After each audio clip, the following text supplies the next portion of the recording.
En 2016, lors d'un week-end, les employés de la Banque centrale du Bangladesh ont été stupéfaits par une étrange découverte. L'imprimante utilisée pour enregistrer les transactions internationales avait généré des documents confirmant un transfert d'1 milliard de dollars depuis les comptes de la banque. À ce moment-là, les employés ne se rendaient pas encore compte qu'ils faisaient face à l'une des plus grandes opérations de vol numérique de l'histoire. Leur système avait été piraté par l'un des groupes de hackers les plus dangereux au monde. Un groupe capable de s'introduire et de détruire les systèmes de sécurité numérique les plus sophistiqués. Ce groupe opère sous la direction et le soutien d'une entité qui va certainement vous choquer. Nous dévoilerons cette information à la fin de la vidéo. Alors, comme toujours, assurez-vous de suivre l'histoire jusqu'au bout. Bonjour à tous et bienvenue sur votre chaîne Espace Merveilleux. Au Bangladesh, un pays musulman, le week-end se déroule le vendredi et le samedi. Comme chacun le sait, les banques ferment généralement pendant cette période. À la Banque centrale du Bangladesh, seuls quelques employés essentiels, en particulier ceux chargés des transferts internationaux, travaillent en ces jours-là. Vous avez peut-être entendu parler du système SWIFT ou du code SWIFT. C'est un système de transferts internationaux utilisé par la plupart des banques dans le monde. SWIFT, une société belge, gère un réseau qui permet aux banques de communiquer entre elles. Par exemple, si un client d'une banque située dans un pays souhaite envoyer de l'argent à un client d'une autre banque située dans un autre pays, cette opération doit passer par le système SWIFT.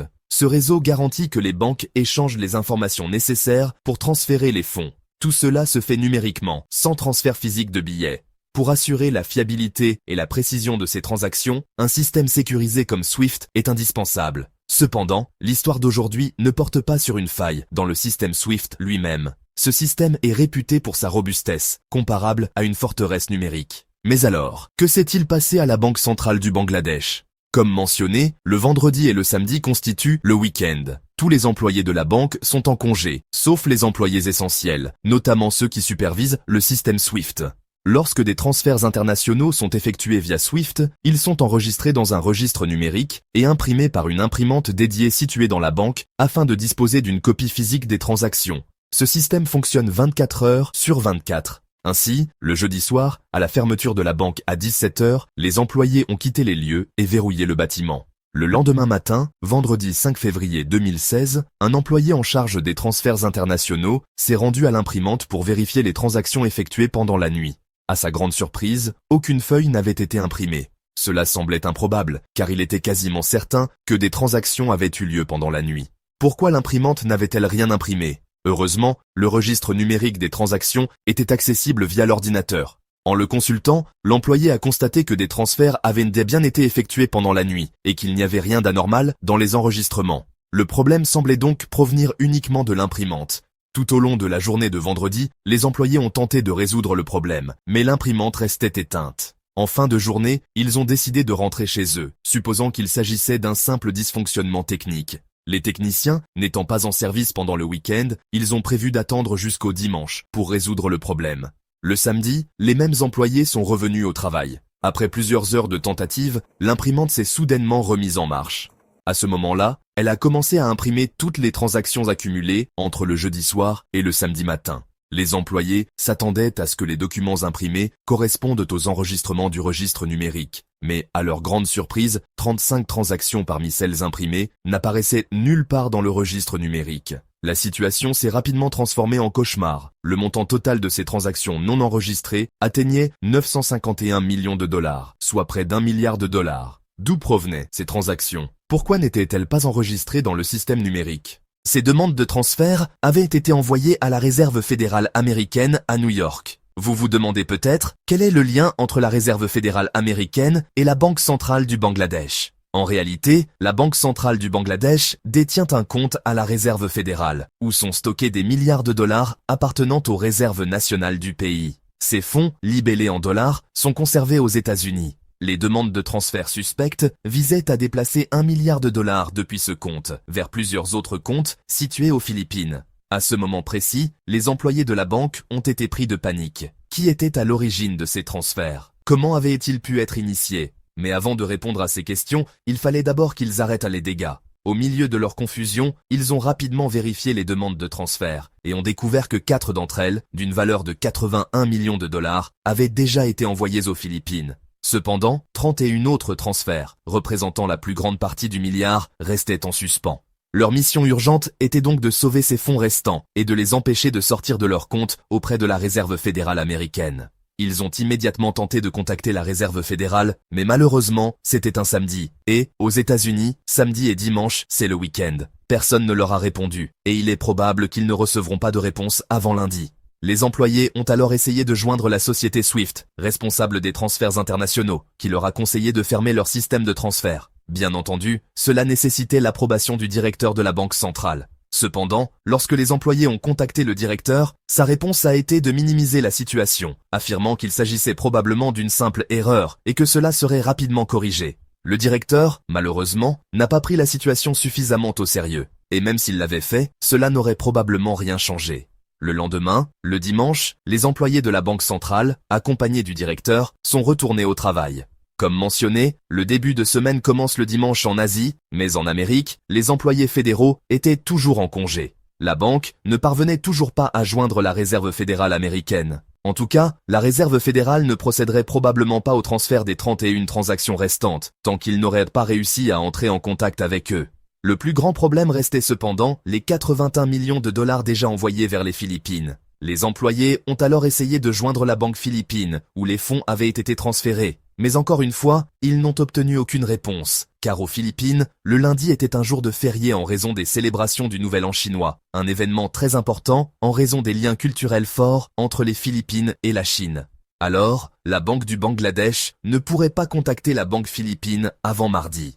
À ce stade, nous commençons à voir le plan très intelligent suivi par les hackers. Ils ont exécuté leur opération dans la nuit de jeudi, juste avant le vendredi et le samedi, qui sont des jours fériés au Bangladesh, et ont transféré les fonds vers une banque aux Philippines, où ils savaient que le lundi est un jour férié. Ce timing choisi par les hackers n'était pas une coïncidence, mais un élément clé et astucieux de leur plan. Leur objectif était de perturber les communications entre les banques aussi longtemps que possible, afin de s'offrir un maximum de temps pour mener à bien leur opération. Une fois que toutes leurs tentatives de communication ont échoué, les employés du Bangladesh n'avaient non plus qu'une seule option, recourir à l'email. Ils ont envoyé des messages à la banque philippine, leur demandant de bloquer les comptes sur lesquels les fonds avaient été transférés, précisant dans ces emails que l'argent provenait d'un vol et avait été transféré illégalement depuis leur compte. La direction de la Banque centrale du Bangladesh se trouvait dans une situation désastreuse, avec le temps qui passait et aucune solution claire pour gérer cette crise. Le Bangladesh, étant l'un des pays pauvres au monde, risquait de subir des conséquences économiques dramatiques à la suite de cette perte d'1 milliard de dollars. Avant de continuer et de découvrir ce qui s'est passé après le vol, voyons comment les hackers ont réussi à pénétrer le système de transfert du Bangladesh. L'objectif des hackers était initialement d'accéder aux réserves de la Réserve fédérale américaine, car de nombreux pays conservent une partie de leurs réserves en dollars auprès de la Réserve fédérale. Cependant, les systèmes de la Réserve fédérale sont extrêmement sécurisés, ce qui rend leur infiltration pratiquement impossible. Il en va de même pour le système SWIFT, qui est également très protégé. Ce qui était vulnérable, c'étaient les banques elles-mêmes, car chaque banque est responsable de la sécurité de son propre système interne. Il est donc probable que les hackers ont choisi de cibler une banque dans un pays pauvre, comme le Bangladesh, qui ne dispose pas des mêmes ressources et connaissances en matière de cybersécurité que les pays développés. Cela ne signifie pas que pénétrer le système de sécurité de la Banque centrale du Bangladesh a été facile. En fait, cette intrusion n'a pas eu lieu du jour au lendemain. Les hackers avaient déjà infiltré le système bancaire plus d'1 an avant l'exécution de l'opération. Pendant cette année, ils ont observé et analysé secrètement le réseau de la banque, en étudiant ces systèmes jusqu'à ce qu'ils en aient une compréhension complète. Mais comment ont-ils procédé? La première étape a été ce que l'on appelle le piratage social, ou l'ingénierie sociale, qui consiste à comprendre et analyser le comportement humain de la cible. De nos jours, l'outil idéal pour les hackers en matière d'ingénierie sociale est de fouiller les réseaux sociaux, car de nombreuses personnes partagent leurs informations personnelles en ligne. Les hackers ont ainsi collecté des informations sur environ 40 employés de la banque, avant de leur envoyer des emails prétendant être des personnes qu'ils connaissaient. Ces emails étaient souvent des demandes d'emploi, où les hackers se faisaient passer pour des candidats et envoyaient leur CV en pièces jointes. Lorsque les employés recevaient de ces emails, ils étaient susceptibles de télécharger les fichiers joints, pensant qu'il s'agissait de CV. Ces fichiers, en réalité, contenaient des virus dissimulés. Une fois ouverts, les virus s'installaient silencieusement sur les ordinateurs des employés. Ces emails étaient envoyés sur leurs adresses professionnelles, ce qui signifiait qu'ils ouvraient souvent ces fichiers sur leurs ordinateurs de travail, facilitant ainsi l'infiltration. Une fois le virus sur les ordinateurs, ils pouvaient prendre des captures d'écran et enregistrer les frappes clavier. Le virus permettait aussi aux hackers de prendre le contrôle des ordinateurs à distance, mais leur but principal n'était pas encore de lancer une attaque, mais de collecter des informations. Leur objectif ultime était d'accéder aux ordinateurs utilisés pour les transferts internationaux, car tous les ordinateurs dans une banque ne sont pas directement connectés au réseau SWIFT. Les ordinateurs de transfert sont connectés à un réseau spécifique. Cependant, les dispositifs de sécurité des switches qui relient ces ordinateurs entre eux étaient relativement faibles, permettant aux hackers de se déplacer facilement à travers les différents systèmes de la banque, jusqu'à atteindre le système responsable des transferts. Ainsi, après de longs mois de collecte et d'infiltration, les hackers ont finalement atteint leur objectif, l'ordinateur responsable des transferts internationaux qui était accessible à seulement 2 ou 3 employés. Les hackers ont réussi à accéder à l'ordinateur d'un des employés et ont obtenu les données de son compte. Grâce à ces informations, ils ont pu se connecter à l'ordinateur de la plateforme SWIFT. Une fois qu'ils se sont assurés de la manière dont ils allaient exécuter l'opération, ils ont réfléchi au moment idéal. Comme nous l'avons mentionné, ils ont planifié leur attaque pour la nuit du jeudi 4 février 2016. Cette période leur permettait de disposer de 4 jours de communication interrompus entre les banques, entre le vendredi, samedi, dimanche et lundi, pendant les jours fériés dans les pays concernés, le Bangladesh, les États-Unis et les Philippines. Ce timing leur donnait une fenêtre d'opportunité pendant laquelle les communications bancaires seraient coupées. Le jeudi soir, après la fin de la journée de travail à 17h au Bangladesh, les employés ont quitté le bâtiment et les hackers sont entrés à distance dans le système de la banque à 20h30. Pendant cette période, les employés étaient absents et ne pouvaient donc pas interférer. Grâce à l'ordinateur compromis, les hackers ont initié 35 demandes de transfert via le système SWIFT vers la Réserve fédérale américaine. Ces transactions totalisaient 951 millions de dollars, soit presque 1 milliard de dollars. Ces demandes ont été envoyées à la Réserve fédérale de New York, où il était alors 10h30 du matin, et où tout semblait normal. Les hackers ont envoyé leurs 35 demandes et attendaient une réponse. Le système SWIFT étant très fiable, la Réserve fédérale traitait chaque demande, si elle était correctement formulée et si les informations étaient exactes. Tant que les informations étaient correctes, il n'y avait aucune raison de rejeter les demandes, même si le montant était élevé. En principe, les 35 transferts auraient dû être envoyés au compte de la Banque de Philippines, où les hackers avaient de transférer l'argent.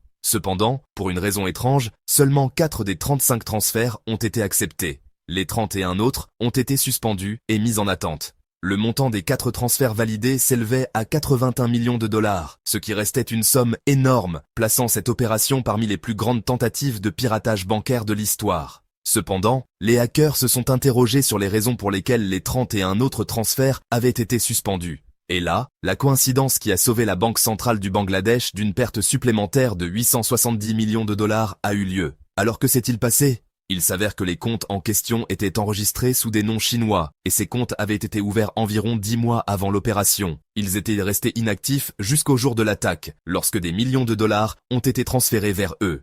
La banque philippine, où ces comptes étaient ouverts, était la RCBC, et ces comptes étaient répartis dans différentes agences de la banque aux Philippines.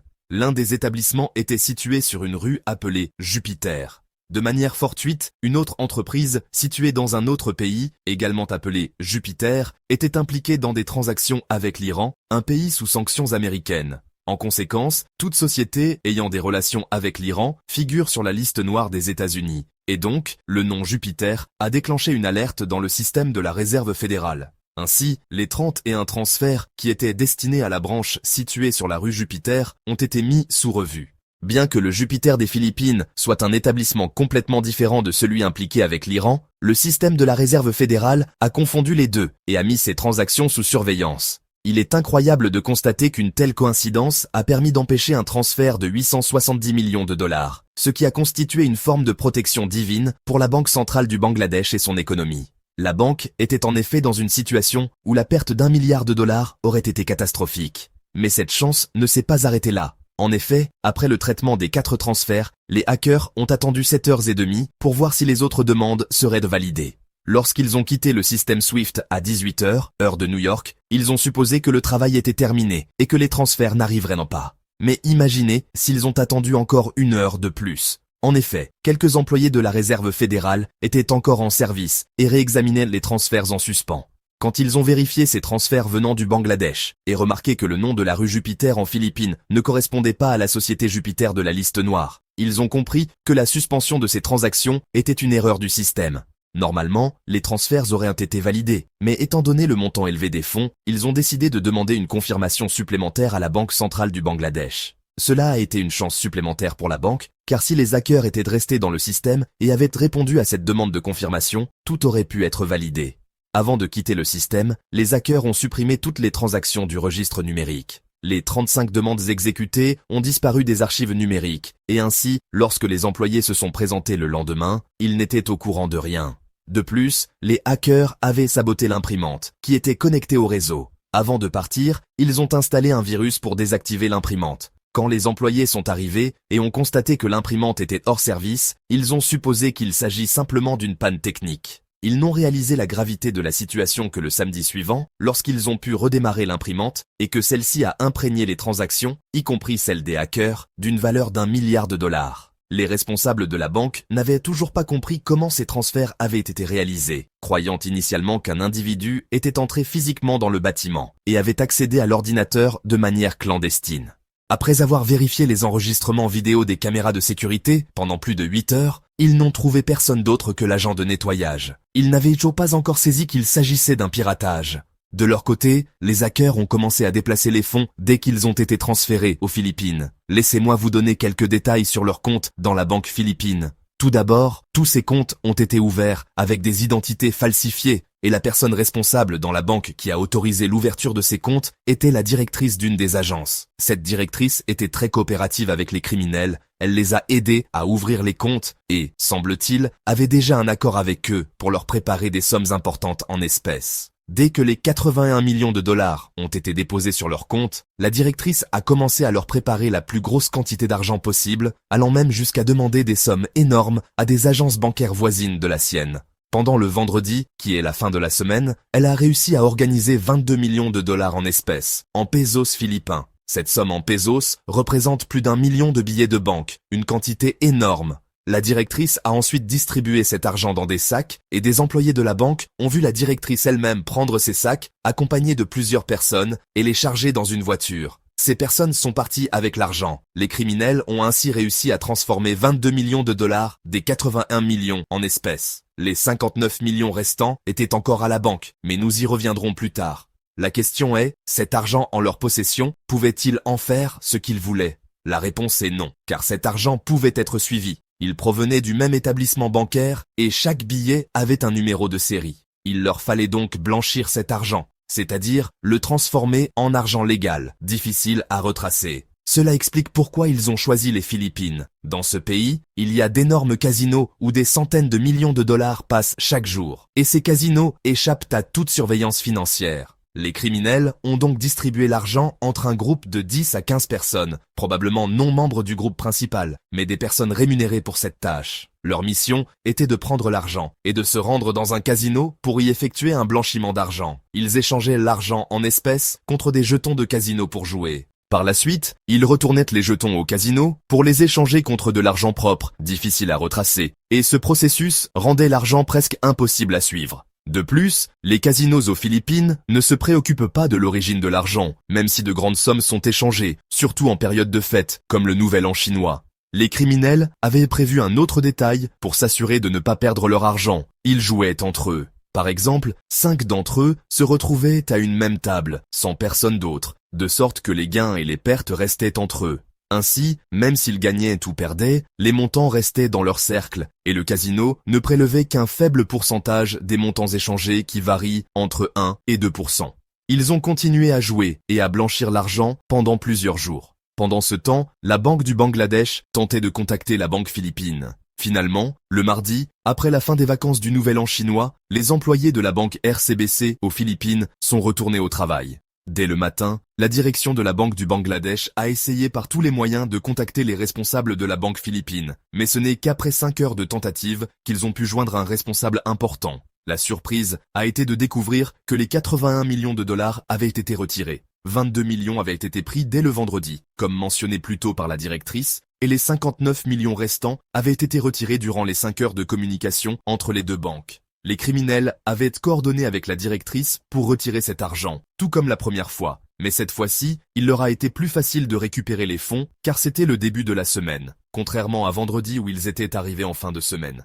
Ce qui me surprend, c'est que la direction de la Banque du Bangladesh n'a pas envoyé de représentants aux Philippines dès le début du week-end pour demander le gel immédiat des comptes. S'ils l'avaient fait, les criminels n'auraient alors pas eu 5 heures pour retirer le reste des fonds. Peut-être que, dans les premiers jours, ils ne se rendaient pas compte de l'ampleur de la situation et pensaient qu'il s'agissait juste d'un problème administratif. Mais, franchement, c'était une négligence étrange de leur part. Les 81 millions de dollars ont été volés et la nouvelle a rapidement fait le tour du monde, devenant la plus grande fraude numérique de l'histoire. La question était, qui était derrière cette opération massive et complexe ?